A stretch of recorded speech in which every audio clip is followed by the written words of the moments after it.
is, will the Russians materially assist the North Koreans in having a more effective, more threatening nuclear weapons capability? And by that I mean not only the weapons themselves, will they be thermonuclear weapons assistance as opposed to simple fission weapons?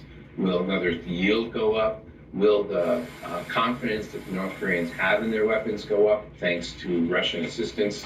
Will the delivery vehicles, the ballistic missiles, particularly the intercontinental ballistic missiles, that have for a long time been real questions about whether the North should have any confidence in their ICBMs, their ability to deliver nuclear weapons against continental United States, given that they can't be sure that the warheads containing these nuclear weapons would actually survive the trip and reentry and work effectively. And it's not clear at all when, in what we understand will be the language of this, if it's when and if it's released, that the Russians are committing to make these kinds of transfers. I assume those would be violations of international law and sanctions. Both countries have been under varying sanctions, especially North Korea.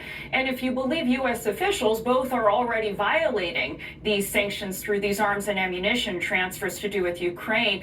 You have engaged in high-level diplomacy with North Korea in the past. What can and should be done now by the Biden administration? We should deplore what the Russian move signals, and that is, first, no longer a willingness on the part of the Russians to see the direction of events to lead to an eventual denuclearization of the peninsula. In other words, the Russians had been aboard with the Chinese and sort of the rest of the world at sanctioning, UN sanctions, sanctioning the North Koreans for their ballistic missile and nuclear weapons development.